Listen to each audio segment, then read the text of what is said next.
ఆదికాండము 36వ అధ్యాయము. Genesis chapter 36. ఎదోమను ఏశావు వంశావళి ఇదే. ఏశావు కనాను కుమార్తెలలో హిత్తీయుడైన ఏలోను కుమార్తెయగు ఆదాను, హివ్వీయుడైన సిబ్యోను కుమార్తెయైన అనా కుమార్తెయగు అహోలీబామాను, ఇష్మాయేలు కుమార్తెయు నెబాయోతు సహోదరియు నైన బాసెమతును పెండ్లియాడెను. ఆదా ఏశావునకు ఎలిఫజును కనెను. బాసెమతు రగూయేలును కనెను. అహోలీబామ యూషును, యాలామును, కోరహును కనెను.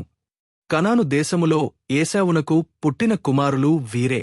ఏశావు తన భార్యలను, తన కుమారులను, తన కుమార్తెలను, తన ఇంటివారినందరినీ, తన మందలను, తన సమస్త పశువులను, తాను కనాను దేశములో సంపాదించిన ఆస్తి యావత్తును తీసుకుని తన తమ్ముడైన యాకోబు ఎదుట నుండి మరియొక దేశమునకు వెళ్ళిపోయెను.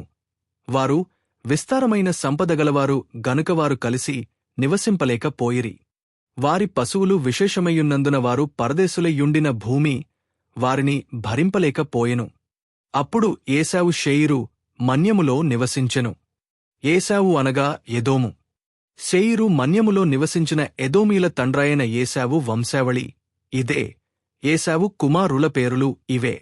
ఏశావు భార్యైన ఆదా కుమారుడగు ఎలిఫజును, ఏశావు భార్యైన బాసెమతు కుమారుడగు రగూయేలును.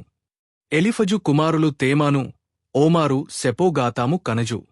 తిమ్నా ఏశావు కుమారుడైన ఎలిఫజునకు ఉపపత్ని. ఆమె ఎలిఫజుకు అమాలేకును కనెను. వీరు ఏశావు భార్యైన ఆదా కుమారులు. రగూయేలు కుమారులు నహతు, జెరహు, షమ్మా, మిజ్జ. వీరు ఏశావు భార్యైన బాసెమతు కుమారులు. ఏశావు భార్యయు సిబ్యోను కుమార్తెగు అనా కుమార్తెనైన అహైలిబామ కుమారులు ఎవరనగా ఆమె ఏశావునకు కనిన యూషు, యాలాము, కోరహు. ఏశావు కుమారులలో వీరు నాయకులు.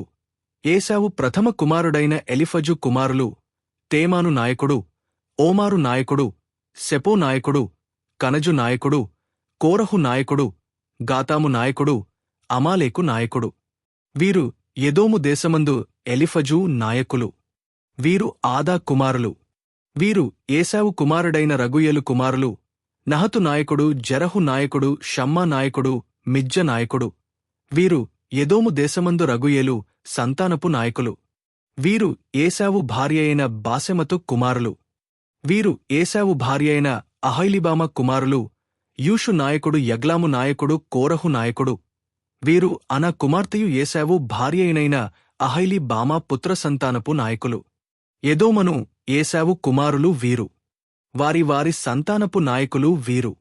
ఆ దేశ నివాసులైన హోరీయుడైన శేయిరు కుమారులు: లోతాను, శోబాలు, సిబ్యోను, అనా దిషోను, ఏసెరు, దీషాను. వీరు ఎదోము దేశమందు శేయిరు పుత్రులైన హోరీయుల నాయకులు. లోతాను కుమారులు హోరీ, హేమీము. లోతాను సహోదరి తిమ్నా శోబాలు కుమారులు అల్వాను, మానహదు, ఏబాలు, షపో, ఓనాము. సిబ్యోను కుమారులు అయ్యానా. ఆనా తన తండ్రైన సిబ్యోను గాఢదలను మేపుచుండి అరణ్యములో ఉష్ణధారలు కనుగొనినవాడు. అనా సంతానము దిషోను, అనా కుమార్తెన అహైలిబామ. దిషోను కుమారులు హెవ్దును, ఎష్బాను, ఇత్రాను, కెరాను. ఏసరు కుమారులు బిల్హాను, జవాను, అకాను. దీషాను కుమారులు ఊజు, అరాను. హోరీయుల నాయకులు: లోతాను నాయకుడు, శోబాలు నాయకుడు, సిబ్యోను నాయకుడు, అనా నాయకుడు, దిషోను నాయకుడు, ఏసరు నాయకుడు, దీషాను నాయకుడు. శేయిరు దేశమందలి వారి నాయకుల చొప్పున వీరు హోరీయుల నాయకులు. మరియు ఏ రాజైనను ఇశ్రాయేలీల మీద రాజ్య పరిపాలన చేయకమునుపు ఎదోము దేశములో రాజ్యపరిపాలన చేసిన రాజు లెవరనగా బెయారు కుమారుడైన బెల ఎదోములో రాజ్యపరిపాలన చేసెను.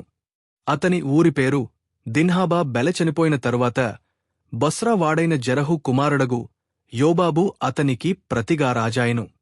యోబాబు చనిపోయిన తరువాత తేమనీల దేశస్థుడైన హుషాము అతనికి ప్రతిగా రాజాయెను. హుషాము చనిపోయిన తరువాత మోయాబు దేశమందు మిద్యానును కొట్టివేసిన బదదు కుమారుడైన హదదు అతనికి ప్రతిగా రాజాయెను. అతని ఊరి పేరు అవీతు. హదదు చనిపోయిన తరువాత మస్రేకావాడైన సెవ్లు అతనికి ప్రతిగా రాజాయెను. సెవ్లు చనిపోయిన తరువాత నదీతీర మందలి రహేబోతువాడైన షావులు అతనికి ప్రతిగా రాజాయెను.